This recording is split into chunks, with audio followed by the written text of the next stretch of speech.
우리 한 목소리로 읽습니다. 자, 시작. 내게 주신 하나님의 은혜를 따라 내가 지혜로운 건축자와 같이 터를 각각 두매 다른 이가 그 위에 세우나 그러나 각각 어떻게 그 위에 세울까를 조심할지니라.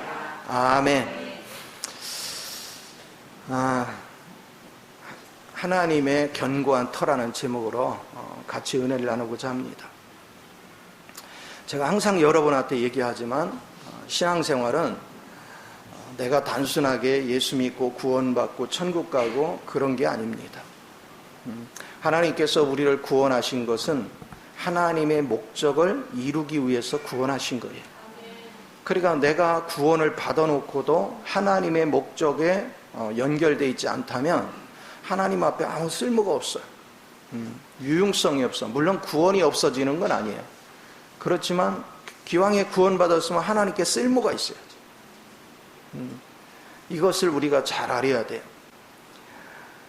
그래서 우리는 지난주에 우리가 볼 때 개인적인 신앙생활이 아니라 한 세 사람 안으로 들어가는 것을 얘기했다면, 오늘은 그 한 세 사람이 되기 위해서 하나님은 견고한 터를 세워놓고 그 견고한 터 위에 어떻게 우리를 교회로 건축하는가, 그런 면들에 대해서 여러분이 좀 알 필요가 있어요. 그리고 이것은 단순한 지식을 이해하는 건 아무 의미가 없어요. 여러분이 이 지식을 이해한 다음에는 여러분이 실제적으로 주님의 계시를 통해서 만진 바 되는, 주님을 접촉할 수 있는 그런 실제적인 사람이 되는 훈련이 대단히 중요합니다. 여러분이 주님의 계시가 있어서 하나님의 의도한 뜻을 정확하게 알고 인생을 살면 얼마나 평안하겠어요. 얼마나 안식이 되겠어요. 그렇죠? 내 앞에 여러 가지 일이 닥쳐도 결국은 주님이 나를 이끌고 가는 코스구나. 그리고 주님이 이 모든 것을 통과하게 하시는구나. 주님이 내 길을 예비하셨고 주님이 모든 걸 책임지시는구나. 그걸 알면 불안할 이유가 없잖아요. 걱정될 게 아무것도 없잖아요. 그래서 여러분이 주님에 대해서 정확하게 이해를 하면 여러분 사는 동안 참 편안하게 살아요. 여유롭게 살 수 있어요.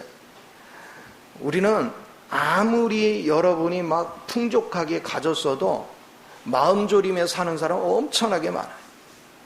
근데 여러분이 별로 가진 것이 없어도 하나님께서 나를 책임지는 것을 알면 날마다 평안을 유지하며 살 수 있어요. 그럼 누가 부자냐? 평안한 사람이 부자예요. 안식 가운데 있는 사람이 부자입니다. 그런 사람은 삶을 이렇게 즐기면서 사는 거죠. 그런 은혜 속에서 여러분이 축복된 길을 걸어가는 은혜가 굉장히 소중하다 하는 걸 알게 됩니다. 자, 그렇다면 오늘 본문에 터를 세웠다겠는데 이 터를 세웠다는 의미가 뭘까? 터를 세웠다. 여러분 건물을 지으려면 터가 있어야 되듯이 영적인 터가 있어야 그 위에 영적인 건축물이 나타나는 거죠. 그래서 이 터가 뭐냐? 그걸 설명하는 것이 마태복음 16장이에요. 마태복음 16장에 보면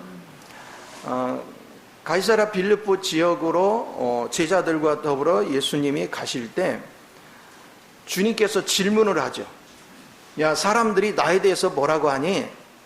질문합니다. 그랬더니 엘리야라고도 하고요, 예레미야라고도 하고요, 뭐 이런 식으로 얘기합니다. 그래서 주님이 물었어요. 진성아, 너는 나를 뭐라 알고 있느냐? 이렇게 물었어요. 주님께서 진성이한테 물었어요. 너는 나를 무엇으로 알고 있느냐? 너 답을 해봐. 안 해? 이렇게 아는 게 중요해요. 지금 여러분 한 사람 한 사람을 통해서 진성아 보자. 너만 모르는 게 아니고, 자, 정한의 형제, 주님이 너는 나를 누구라 하느냐? 자, 빨리 대봐요. 요거 이제 암기한 거죠. 그렇죠? 이렇게 암기해서 하는 건 의미가 없어요. 이게 놀라운 거예요. 그러니까 중요한 것은 주님께서 이랬죠. 베드로가 거기에 대해서 주는 그리스도여 살아계신 하나님의 아들입니다 그랬을 때 주님께서 뭐라 하냐, 바요나 시몬아 네가 복이 있구나. 너로 그것을 알게 하신 이는 하늘에 계신 하나님이시다. 쉽게 말하면 하나님으로부터 직접 받은 계시가 있어야 돼요. 여러분이 지금 주는 그리스도의 살아계신 하나님의 아들이여는 누구한테나 물으면 웬만하면 다 답해요. 근데 중요한 거는 그 의미를 물어보면 몰라요. 왜 그래요? 계시를 받은 게 아니기 때문에. 내가 계시를 받으면 구체적으로 알아요. 그래서 주님은 어떤 분이야? 예수님은 어떤 분이냐? 그분은 살아계신 하나님의 아들이야. 그럼 여러분 생각해 보세요. 살아계신 하나님의 아들이라는 얘기는 누구 생명을 가졌다는 거예요? 아버지의 생명을 가졌다는 거 있죠? 하나님 아버지의 생명을 가졌기 때문에 곧 그도 뭐야? 하나님이시죠. 또 그는 어떤 분이냐? 하나님이 그에게 직임을 맡겼어. 사명을 맡겼어. 어떤 사역할 수 있는 능력을 맡겼어요. 그래서 그에게 기름을 부었어요. 그래서 그를 그리스도라고 해. 그러니까 아들이란 얘기는 생명의 관계의 관점에서 우리가 친밀하게 느낄 수 있는 것이고, 그리스도라는 것은 주어진 사명에 붙들리는 거예요. 그럼 그분께서 어떤 사명을 이루셨는가? 이 땅에 오셔서 그분이 사역을 감당했던 내용은 결국은 우리가 다 영접하는 순간 다 그것이 우리의 사명이 되죠. 그리고 우리 것이 되는 거예요.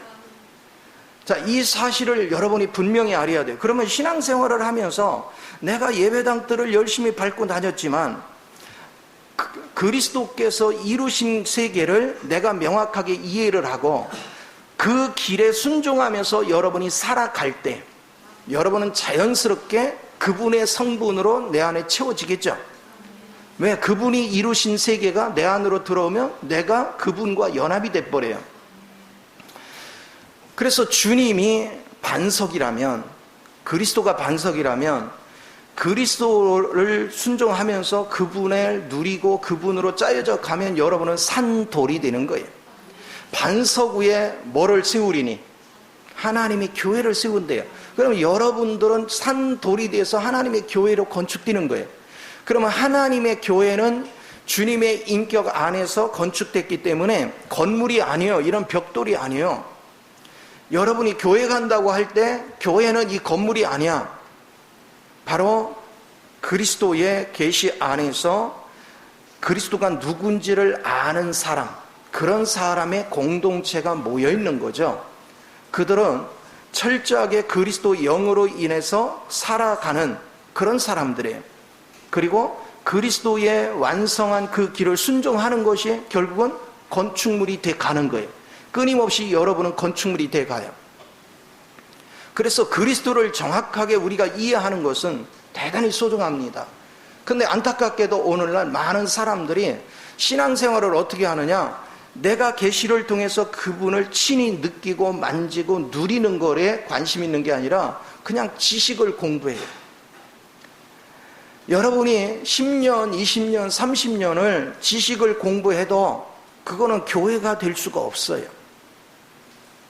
여러분이 계시 안에서 그분을 만지고 그분을 누리고 그분의 실체를 살아낼 때만 여러분은 교회 안에 있는 것이고 그리스도의 한 새 사람이 되는 그런 모습으로 여러분이 세워져 가는 걸 우리가 볼 수 있어요. 그러니까 이거를 구체적으로 이해하는 훈련이 굉장히 소중하죠. 예수님이 공생애 동안에 육신을 입고 사실 때 제자들은 그를 3년 반 동안 쫓아다녔어요. 그리고 주님으로 인해서 갖가지 기적을 맛봤어요. 그리고 너무 즐거웠어요. 너무 행복했어요. 그런데 중요한 건 주님 안에 있는 내용물을 그들은 몰라요. 그러니까 그들은 내적으로 인식한 게 없어요. 그러니까 주님이 하시는 말씀을 다 이해하지 못했어요. 그러다 보니까 주님이 떠나고 나니까 그들은 어떻게 종잡을 수가 없어요. 그래서 옛날 하던 일로 돌아갔어요. 그러나 주님이 부활하신 다음에 다시 그들을 찾아가서 그들을 만나죠. 그리고 그들에게 예루살렘을 떠나지 말고 여기서 기다려라. 그래서 오순절 마가다락방에 성령의 역사가 임하고 난 다음에 그들은 비로소 영의 세계를 볼 수 있는 눈이 열린 거예요. 우리가 누가복음 10장 22절에는 혈육, 이 육체의 생명은 절대로 하나님을 알 수가 없어요. 하나님의 계시가 오지 않으면 하나님을 알 수가 없어요. 바울도 사역을 할 때 육적으로는 예수님이 다윗의 후손이지만 그런 성결의 영 안에서는 부활 가운데 살아계신 분이 그리스도라는 것을 선포하고 있어요. 그걸 전제로 해서 그의 사역은 이루어진 것을 우리가 볼 수 있습니다. 그러니까 반드시 여러분은 지식적인 그리스도를 만나는 것이 아니라 내가 친히 그분을 접촉할 수 있는, 그분의 생명을 접촉할 수 있는 그 은혜가 대단히 중요한 거죠. 우리가 사람 세계도 그렇잖아요. 어떤 유명한 사람에 대해서 누군가가 얘기를 해, 기사를 봐. 그래서 기사 내용만 가지고서 내가 그분을 안다고 말할 수 있느냐? 몰라요. 그분과 같이 생활해 보기 전에는 그분을 몰라. 그런데 주님을 아는 것은 그렇게 아는 것보다 훨씬 친밀해요. 여러분, 부부가 살아가면서도 배우자를 알아요? 제대로 몰라요. 그러나 남들보다는 훨씬 많이 알아요. 왜? 같이 생활을 했기 때문에. 그런데 우리가 주님을 아는 것은 내가 배우자를 아는 것보다 더 확실하게 알 수 있어요. 그것은 왜 그러냐? 영 안에서 계시를 받고 그분을 누리면 그분의 영 안에 있는 그분이 친히 내 안에 들어오셔서 내 안에서 그분이 나타내 주시기 때문에 우리는 명확하게 그분을 알 수가 있어요. 이 사실들을 여러분이 즐길 수 있는 은혜가 대단히 중요한 것이죠. 그러면 내가 주님의 계시를 통해서 주는 그리스도여 살아계신 하나님의 아들이라는 사실을 알면 할수록 여러분은 이제 그분에 대해서 인식하면 할수록 그분을 누리면 누릴수록 그분은 나는 뭐뭐이다라는 것을 알게 돼요. 그러면 그분을 접촉한 사람은 자연스럽게 내가 생활 속에서 여러 가지 어려움을 올 때마다 주님이 만왕의 왕이십니다. 만주의 주가 되십니다. 주님은 부족함이 없으십니다. 주님은 능력의 주님이십니다. 주님은 나의 생명의 떡이십니다. 주님은 나의 빛이 되십니다. 주님은 나의 거룩한 능력이 되십니다. 주님은 풍족하신 분입니다. 여러분이 계속 고백하게 되죠. 우리가 인생을 살아가면서 수없이 어려운 문제가 닥칩니다. 어려운 문제가 닥칠 때 우리는 그거 해결해달라 기도하는 것이 선결 조건이 아니에요. 여러분이 주님의 계시를 봤으면 주님을 선포하는 거예요. 주님은 부유하신 분입니다. 주님은 나를 사랑하십니다. 주님은 나에게 공급하는 걸 기뻐하십니다. 주님은 나의 길을 열어주시는 걸 기뻐합니다. 여러분 자꾸 그걸 고백하는 거예요. 그게 기도예요. 이렇게 자백하는 게 여러분이 구하는 기도보다 훨씬 효과가 커요. 훨씬 능력이 나타나요. 여러분이 질병으로 고통받고 있습니까? 주님의 치료의 능력이 이 시간 임하게 하소서. 내게 역사하게 하소서. 여러분이 물질적으로 어렵습니까? 주님, 나의 모든 필요를 공급하시는 주님, 하나님께서 나를 여러 방면으로 경험시키는 그 은혜 속에서 필요를 공급하셔서 부족함이 없게 하시는 주님을 찬양합니다. 그러면서 주님을 자꾸 높이는 거예요. 그러면 불안하지가 않아요. 저는 살아가다 보면 어려운 중에 있는데 더 어려운 일이 밀려올 때가 있어요. 근데 과거에는 당황했는데 이제는 당황하는 게 아니라 하나님이 놀라운 일을 지금 준비하시는구나. 그래서 찬양을 하는 거예요. 주님께서 지금 어려운 것을 알면서도 더 어려운 중에 놓으시는 것은 제 속에 믿음을, 확신을 갖지 못하게 하는 불순물을 드러내서 그걸 처리하고자 하는 주님의 사랑인 줄을 믿습니다. 그러면서 주님을 찬양해버려요. 그럼 믿음의 확신이 확 밀려들어. 그러면 결국은 누가 책임지느냐? 시간이 지나면 하나님이 다 하세요. 지금까지 살아오면서 살 수 없는 환경들을 수없이 겪었어요. 그런데 못 살아온 게 아니라 살 거 다 살았어요. 필요한 거 누릴 거 다 누렸어요. 행할 거 다 했어요. 모를 때만 긴장을 했지만 시간이 지나서 보니까 주님이 다 하신 거예요. 그러니까 우리는 주님이 지금 일을 하시고 역사하는데도 우리는 못 느껴. 시간이 지난 다음에 느껴. 아, 주님이 하셨구나. 그래서 여러분이 주님의 계시 안에서 주님을 생명적으로 찾고 매일 만지고 누리고 이런 훈련들이 너무 소중해요. 그래서 예배당 뜰만 와서는 되는 것이 아니다. 말씀을 듣고는 이 말씀의 실제를 만지기 위해서 여러분은 하나님 앞에 나가서 계속해서 하나님, 오늘 설교 말씀을 통해서 주님이 터인 것을 봤습니다. 우리는 산돌인 것을 봤습니다. 그러나 내가 산돌로 지금 살고 있는지, 내가 반석 위에서 살고 있는지, 아직도 내가 여러 가지 계시가 부족합니다. 내 눈을 열어 나로 주님의 그 실제를 만지게 하소서. 그 실제를 보게 하소서. 그래서 그 안에서 평강을 유지하고 그 안에서 아버지의 뜻에 순종할 수 있는 그런 은혜의 길로 나를 이끌어 주시옵소서. 이렇게 살아가는 거예요. 여러분이 세상을 살아갈 때도 보세요. 마음속에 비전이 없는 사람은 갈팡질팡해요. 비전이 없으니까. 그러나 마음속에 비전이 있는 사람은 어려움이 오면 올수록 그걸 극복하기 위해서 계속해서 다가가죠. 그러나 그리스도는 자기의 비전이 있으면 안 돼요. 그리스도는 그리스도의 비전이 내 비전이 돼야 돼요. 그리스도인은 철저하게 아버지의 비전이 내 비전이어야 돼. 왜 그러냐? 아버지께서 이렇게 말씀하셔서 너희가 아무리 길을 계획할지라도 그 걸음을 인도하시는 분은 여호와 하나님이시라는 거예요. 그러니까 내가 아무리 머리를 써서 뭐를 하려고 해도 하나님이 막으면 되는 일이 없어. 그래서 우리는 주님을 정확하게 아는 훈련을 계속해서 하나님의 뜻이 어디 있는가, 하나님의 목적이 무엇인가, 그것을 알려면 반드시 주님의 계시가 있어야 되고, 계시가 있어야 아버지께서는 아버지의 일을, 목적을 그리스도를 통해서 이루셨거든요. 그리스도를 통해서 모든 걸 이루셔서, 그래서 내가 그리스도를 받아들임으로 그리스도가 이루신 거에 대해서 내가 밝히 보고 그것을 받아들이면 우리도 그리스도가 이룬 것이 내 것이 되는 거예요. 실제가 되는 이런 경험들을 계속 하게 되는 줄 믿으시 바랍니다. 이렇게 하나님은 살아계십니다.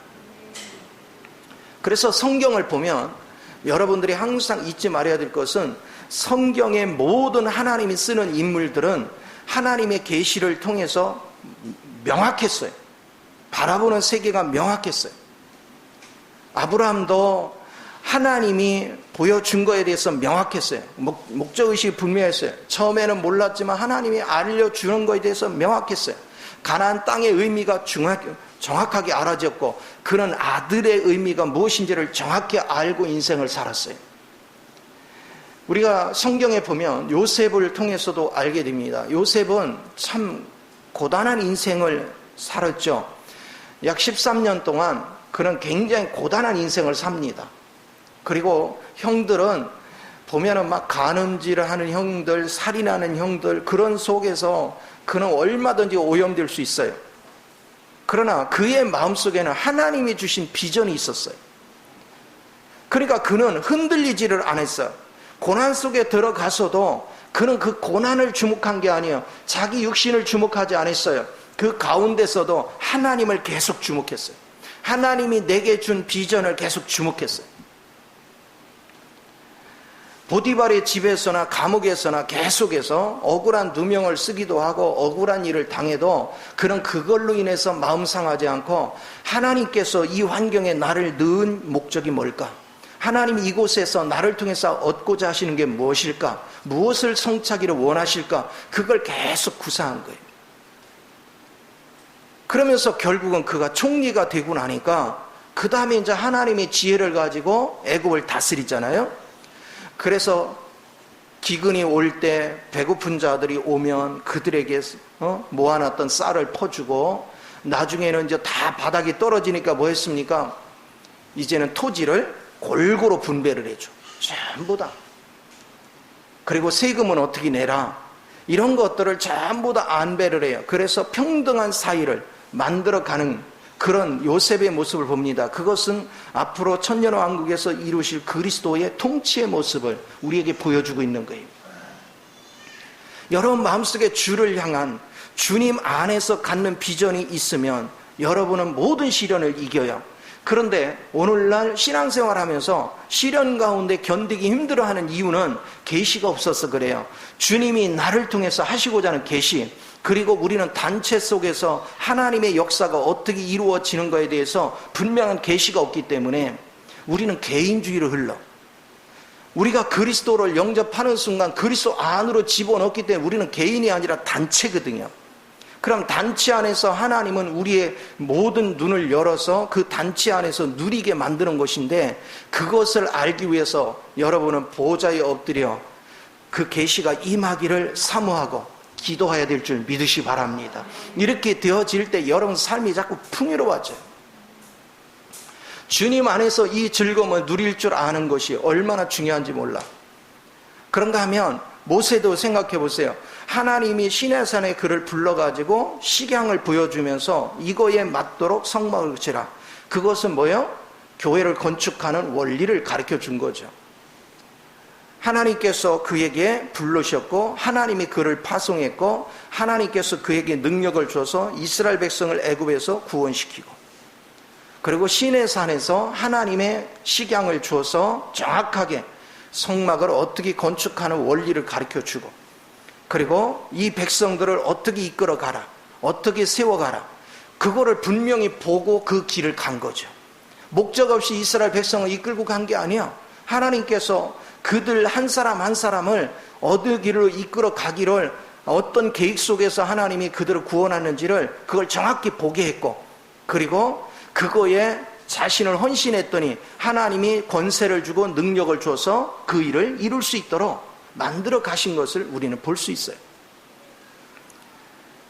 그래서 여러분이 주님 안에서 이 계시를 받고 여러분이 사명을 분명히 받고 여러분의 하나님의 사명에 순종하려고 자신을 헌신하는 자세를 자꾸 가지면 하나님은 여러분을 축복을 안 할 수가 없어요. 계속 축복합니다.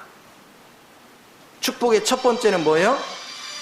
하늘의 세계가 열리게 하는 거예요. 축복의 첫 번째 비결은 하늘의 세계가 열리기에. 그래서 여러분이 내면 속에 그리스도의 영으로 짜여지고 조성될 수 있도록 만들어요. 그러면 자연스럽게 하나님의 세계가 알아져요. 그 하나님의 세계가 알아지면 어떤 상황이 벌어질 때 그냥 자연스럽게 아버지가 이 상황을 내게 허락하신 이유를 서서히 알기 시작해요. 그래서 여러분 순종하는데 지장이 없어요. 생각을 해보세요. 내가 하나님이 의도해서 나를 이끌어가고 어떤 어려운 환경도 하나님이 조성해서 나로 뭔가 불순물을 제거하기 위해서 드러내는 작업이다 하는 거 알아지면 불안해요? 하나도 안 불안하죠. 하나님에 의해서 이루어졌다 하나도 안 불안해요.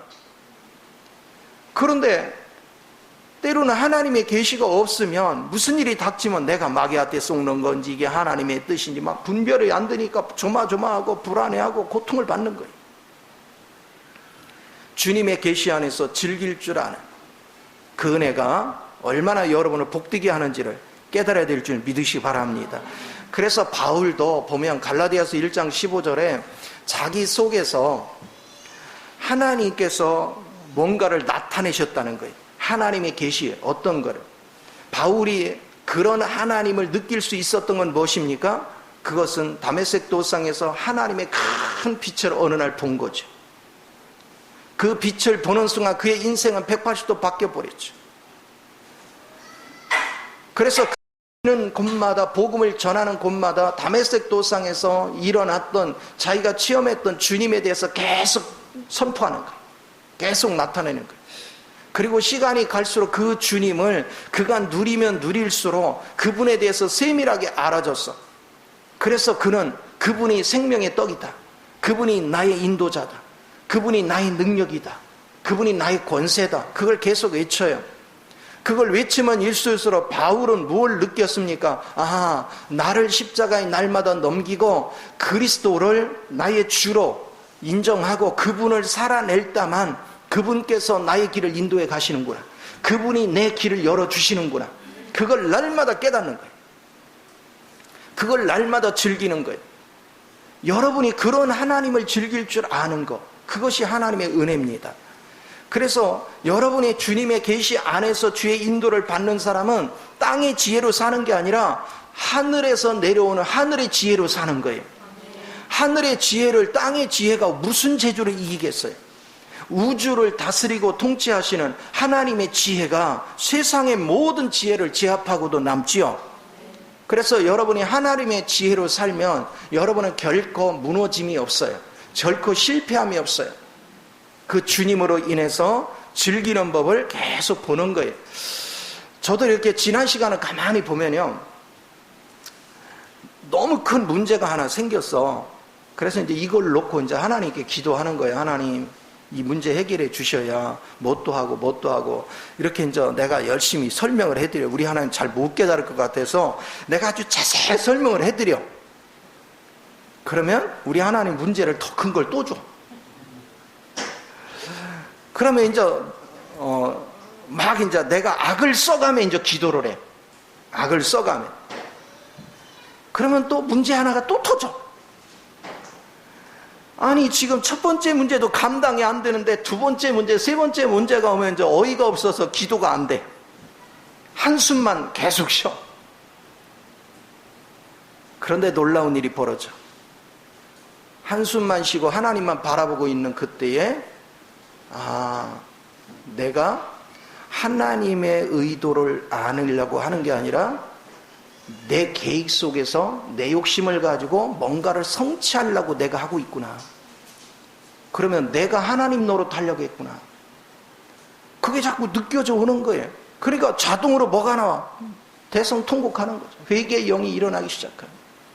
그리고 돌이켜.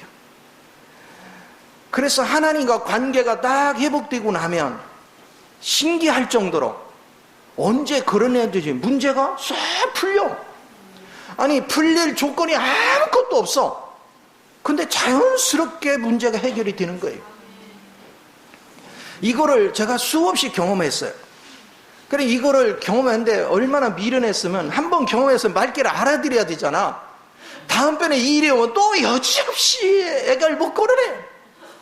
기도하고. 그러면 또 문제가 또 가중돼.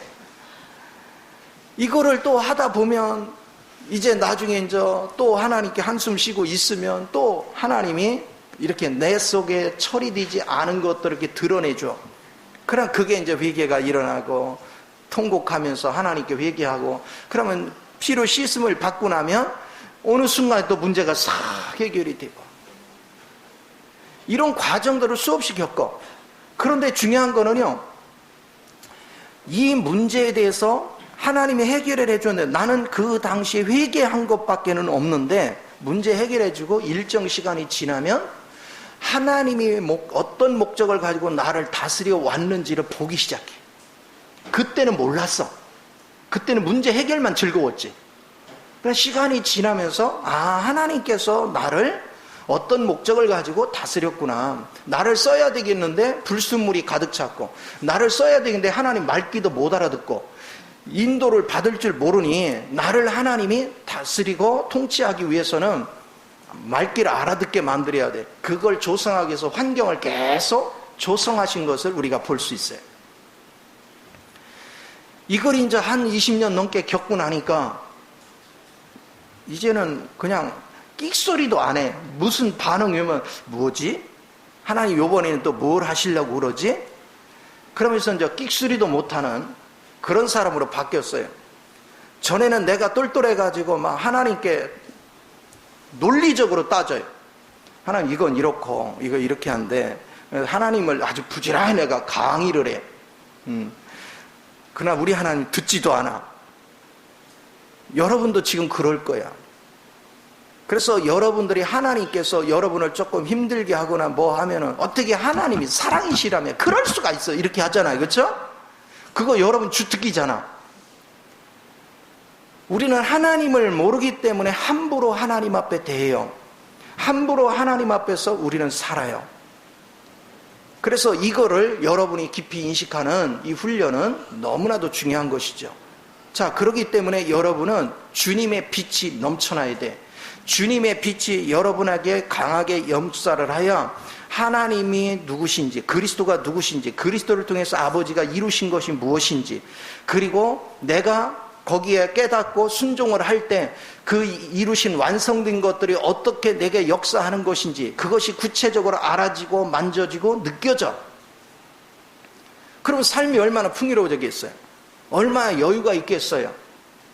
그래서 우리 주님은 먼저 외적으로 이상을 주는 거예요. 그래서 내가 너를 통해서 뭐를 하기를 원한다, 내가 어떤 뜻을 가지고 너를 불렀다, 이런 거에 대해서 이상을 보기 시작해. 그러면 그 이상에 맞도록 하나님은 내적인 계시를 통해서 그 이상에 맞도록 살아가고 그거에 성취해 갈 수 있도록 인도를 하는 거예요. 그러니까 외적인 이상이 없으면 내적인 계시를, 내적인 인도를 받을 수가 없는 거죠. 그러니까 반드시 여러분은 외적인 이상과 내적인 계시가 같이 움직여야 돼. 그래 여러분이 무슨 일을 하든 간에 분명하게 삶의 목적을 알고 사는 거예요. 내가 주님 앞에 선택된 목적이 무엇인가를 분명히 알고 사는 거예요. 그것을 알고 주님 앞에 순종하면 할수록 여러분은 시간이 가면 갈수록 막 신기하고 비밀한 것들이 보기 시작해. 하나님의 인도를 받으면 내가 한 번도 경험해보지 못한 하늘의 세계, 내가 한 번도 보지 못한 하늘의 아버지의 비밀, 그 안의 풍성, 이런 것들을 날마다 경험하는 거예요. 그러면 여러분이 그 주님을 날마다 경험하고 그 주님을 알면 알수록 여러분은 자연스럽게 땅의 거하고 비교해보면 게임이 돼야 안 돼요? 안 돼. 그러니까 땅의 거 쳐다도 안 봐. 하늘의 그 비밀한 아름다움, 하늘의 그 비밀한 능력, 그 권세, 그 성품, 그 주님의 본성, 이런 것들이 느껴지고 알아지면 땅에서 행했던 것들이 선명하게 알아지기 때문에 그건 버리는 거예요. 자동으로 버려요. 그래서 여러분이 빛을 보면 그렇게 땅의 모습을 죽이려고 넘겨도 안 넘겨지던 게 그냥 싹 소멸돼 버려요. 그냥 하나님의 빛을 딱 보면 딱 돌아서. 그래서 평안해지는 거예요. 그래서 안식이 되는 거예요. 그래서 하나님의 비밀한 은혜 속에 있으면 사람들이 그렇게 아름다워요. 과거에는 뭘만 봤어요? 막 단점만 보여. 뭐 인간이 저래. 왜 그래? 왜 그렇게 보여요? 자기가 더러워서, 자기가 죄인이라, 자기가 추해서 추한 것만 보이는 거예요. 그런데 그리스도 사랑이 내 안에 들어와 주님의 빛 가운데 그리스도 사랑을 누리면 사랑은 허다함으로 뭐 한다고? 덮어요. 그리고 모두가 사랑스러워요. 모두가 아름다워요. 그래서 긍휼히 여기고 섬겨주고, 단점이 있으면 단점을 뭐라고 하는 게 아니라 섬겨주는 거예요. 긍휼한 마음 가지고. 그래서 그것을 제거할 수 있도록 서로 도와주는 이런 관점으로 바뀌어요. 그럼 우리가 모두가 그리스도 안에 들어가서 이 계시를 보고 우리 각자가 그리스도 안에서 한 몸이 되어져서 하나님이 주신 달란트를 따라서 각 부분을 서로가 경험하면 할수록 그 경험된 것이 우리 생활 속에 계속 나타나잖아요. 우리 모임의 현장에 계속 나타나잖아요. 그러면 나 혼자에서 나온 풍성하고 우리 단체에서 나온 풍성하고 비교가 되겠어요? 비교가 안 되는 거예요. 엘베델 교회는 그런 교회를 세우기를 원하는 거예요. 예배당 뜰만 밟고 다니면서 전혀 주님에 대한 의식도 없고 주님에 대한 깨달음도 없고 주님에 대한 목적도 모르고 그렇게 사는 사람들은 그건 종교인들이에요. 그거는 주님하고 상관이 없어요. 이제 여러분은 주님을 정확하게 인지하고 주님을 정확하게 깨닫기 위해서 날마다 빛을 사모하는 은혜가 있어야 될 줄 믿으시 바랍니다. 그러면 내가 그 빛을 계속해서 접촉을 해야 되잖아요. 자주 접촉을 해야 되잖아. 그러면 어떻게 해야 될까? 그것은 깨달은 만큼 대가를 지불하고 하나님께 헌신하는 거예요. 아까워하지 말고 하나님이 야 네가 이것 때문에 걸림돌이야 그러면 그걸 버려야 돼. 그리고 기꺼이 하나님께 헌신하는 법을 자꾸 배워야 돼요. 주님 앞에 대가를 지불할 때 또 더 강한 빛이 와. 내가 주님 앞에 대가를 지불하면 지불할수록 하나님은 더 강한 빛이 와서 더 놀라운 세계를 볼 수 있는 눈이 열리는 걸 믿으시 바랍니다. 그러면 얼마나 행복해져요? 그러면 얼마나 즐거워져요? 그래서 여러분이 주님의 빛 가운데서 계속해서 주님의 세계의 그 본성과 주님의 세계에 있는 능력과 모든 것들을 보면 볼수록 여러분이 세상 것을 다 보고 있으면 한심하기 짝이 없죠. 왜냐하면 이거 싸들고 들어가는 것도 아니고 다 허물어질 것들인데 아무것도 없는데, 그러니까 뭐가 보여? 가련한 사람들이 보이는 거예요. 자기 인생에 내적으로 영원히 썩지 않고 영원히 소멸되지 않는 하나님의 생명 안에서 짜여지고 조성된 사람이 그 내적인 것은 아무것도 없이 외적인 것만 준비하고 있는 사람 보면 너무 가련하게 느껴지는 거예요. 그래서 계시록 3장 17절에서 주님이 그러시잖아요. 부유하다고 여기는 사람들한테 뭐라 합니까? 너의 가련함을 보지 못하는구나. 실상은 네가 가난한 자요, 실상은 네가 맹인이요, 실상은 네가 벌거벗은 자다. 그걸 깨달을 수 있어야 돼요. 내적으로 그리스도로 풍성해 있는 사람은 주님으로 인해서 살기 때문에 잘못되는 일이 없어. 그리고 항상 주님의 거룩함을 유지하며 살 수가 있어요. 그러니까 그런 사람이 진짜 부유한 자예요. 진짜 하나님의 평안이 있는 사람이에요. 보세요. 사소한 거 가지고 성질 바락바락 부른 사람이 큰 사람이요, 웬만 다 품을 수 있는 사람이 큰 사람이야. 옆 사람 봐봐요. 큰 사람이에요, 작은 사람이에요? 그것을 우리가 알아야 돼. 품지 못한 사람이 어떤 사람이야? 우리 세상 말로 그런 밴댕이, 소갈딱지 밴댕이 많아가지고, 그렇죠? 그릇이 너무 즐거워서 그래. 여러분이 그리스도를 알면 넉넉히 품는 거예요. 그럼 얼마나 자유해요? 다 이렇게 품을 수 있으면 굉장히 자유해요. 그래서 주님께서 외적인 어떤 이상을 준 것은 하나님이 조감도와 설계 도면을 준 것과 똑같아요.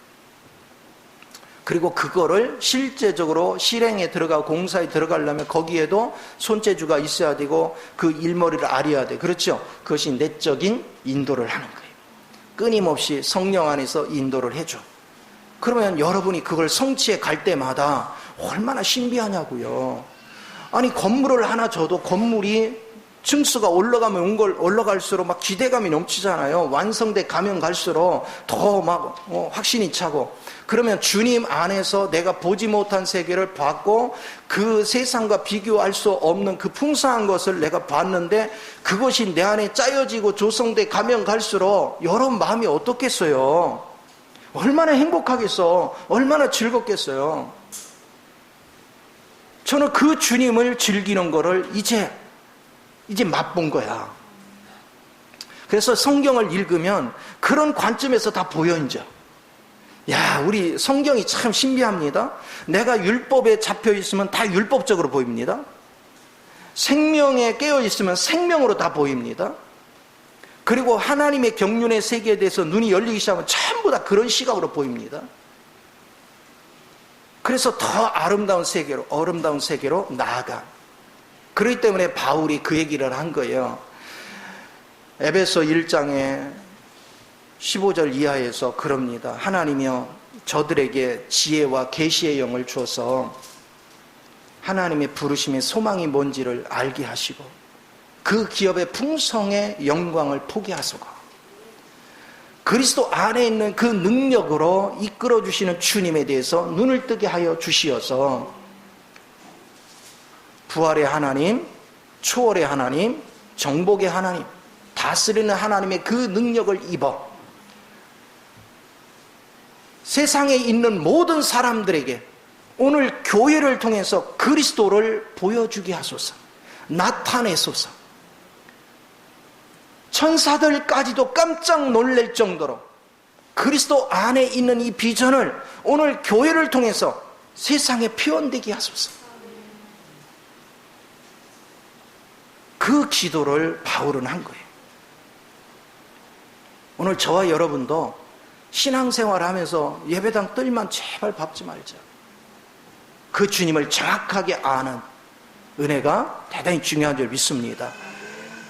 그래서 저는 다른 거 아무 의미가 없어요. 신앙생활 하면서 계속 느끼는 것이 이 주님에 대해서 계시를 받고 자기가 삶의 목적이 분명하지 않고 그냥 예배당 뜰 밟고 다니면 낭비다, 이거예요. 낭비. 시간을 낭비하고 괜히 물질 낭비하고 내 몸 들여서 봉사한 거 다 낭비야. 근데 내가 그 세계에 대해서 눈을 뜨고 그 세계를 알기 위해서 헌신하는 것은 그건 전부 다 복된 열매를 맺어요. 그 주님을 알기 위해서 봉사해. 그 주님을 알기 위해서 내가 말씀을 듣고 그 주님을 알기 위해서 내가 헌신해 가는 훈련이 되면 될수록 이 대가를 치르면 치를수록 하나님의 빛이 강하게 임하고 이 빛이 임하면 임할수록 여러분은 하나님의 실제를 분명하게 아는 은혜 속에 들어가는 걸 믿으시 바랍니다. 그래서 마음속에 첫 번째는 어찌됐건 간에 하나님이여, 베드로가 고백한 그 주님, 나는 베드로가 고백한 걸 암기는 하는데 베드로가 직접 만난 그 주님을 나는 만난 적이 없어요. 오늘 나도 만나기 원합니다.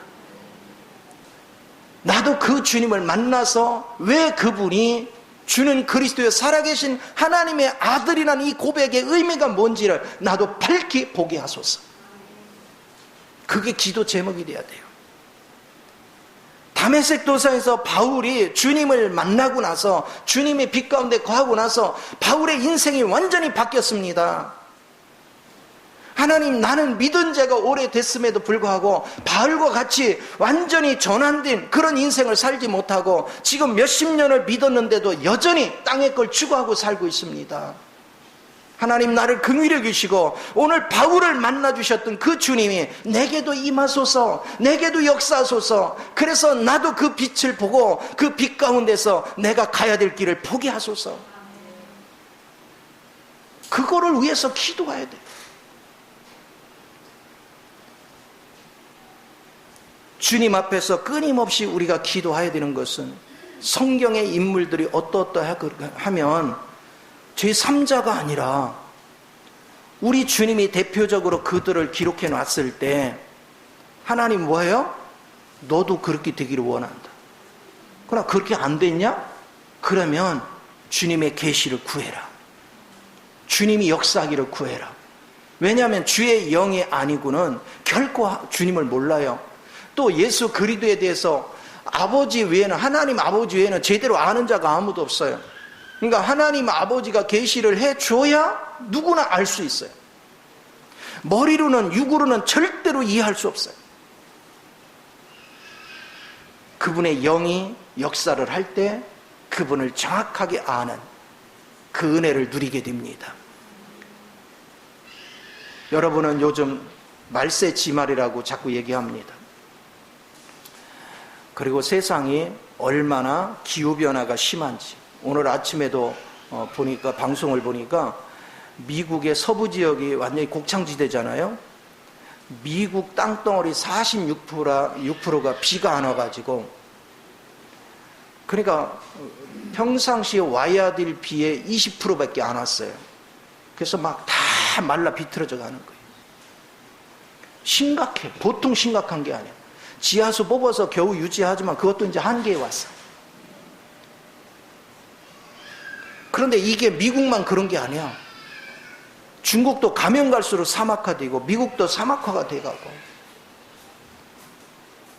바다의 물고기도 제대로 먹고 살 수 없는 환경으로 오염이 됐고, 이게 심각한 문제야. 그러면 세상이 지금 막 제정신들이 아니에요. 사람 죽이는 것을 그냥 벌레 죽이듯이 하고. 그럼 이런 세상에서 내가 살려면 그걸 어떻게 헤쳐나가냔 말이에요. 내 머리로 어떻게 헤쳐나가요? 주님과 내가 연합이 되고 주님의 계시 안에서 주님의 길을 인도받고 주님의 돌봄을 받아야 그걸 헤쳐나가죠. 또 오늘 그래도 뭐 우리 나이쯤까지 사는 사람들은 아이고 뭐 어차피 뭐 살만큼 살았으니까 데려가면 또 데려가는 거지, 이럴 수도 있어. 근데 지금 이제 태어나서 크는 아이들은 어떻게 할 건데? 앞으로 우리가 사는 세대보다 훨씬 심각한 환경을 만날 텐데, 그러면 그 환경에서 이길 수 있는 것을 부모가 줘야 되잖아요. 그럼 부모가 먼저 하나님에 대한 계시를 가지고 그거에 대해서 먼저 열린 다음에 자손들 키워가면서 그것을 계속 흘러내야 되잖아. 그래야 얘들도 주님의 계시 안에서 주의 인도를 받아가면서 살아갈 수 있잖아. 부모들이 얼마나 무책임한지 몰라요. 세상이 돌아가는 것이 방송을 통해서 말세 자기 입으로도 말하면서 내 자식들이 살아갈 장래를 어떻게 보장시켜 줄 것인가. 돈이 지켜줄 수 있느냐? 못 지켜요. 반드시 주님의 계시가 있어서 주의 영의 인도를 받을 수 있도록 그렇게 흘러내 줘야 돼요. 그럼 부모가 먼저 주님을 알고 그 계시로 흘러내야 돼요. 그게 너무나도 중요하잖아요. 저도 하나님에 대해서 느끼니까 자녀들하고 대화를 하려면 항상 그런 관점에서 대화해요. 세상 관점으로 말하지 않아요. 주님 안에서 주님이 이 역사를 어떻게 이끌어 가는지, 앞으로 주님이 세상을 어떻게 움직일 것인지, 그러면 그 주님의 느낌을 어떻게 받아야 되는지 그런 얘기들을 해줘. 그것을 우리가 느낄 줄 알아야 돼요. 다른 게 불행한 게 아닙니다. 자손들이 살아갈 세상에 대해서 관심을 가지고 그거를 미리 대비시켜주고 그걸 훈련시켜줘야 이 자손들도 잘 돼 가는 거예요. 근데 부모가 미련하니까 자손들이 사는 세계에 대해 대비를 하나도 안 해줘. 저도 어려서 살아가면서 제일 힘들었던 것이 뭔지 아세요? 인생을 어떻게 사는지를 몰랐어요. 아니 시골 구석에서 살다가 이제 대전에 가서 고등학교를 다니는데 내가 시골에서는 꽤 잘 나갔거든. 공부도 잘한다고 했고, 세상에 아니 1등 하던 사람이 대전에 갔는데 첫 시험을 봤는데요 43등을 한 게 기절 초풍할 뻔했어. 그래서 맨날 도서관에서 코피를 흘려가면서 공부를 해가지고 결국은 따라잡았는데, 근데 그것만 있는 게 아니야. 대화를 해보면 우리 생각하고 차원이 달라. 얘들이 그러다 했는데 또 서울로 오니까 또 달라. 세상이 보는 시계가.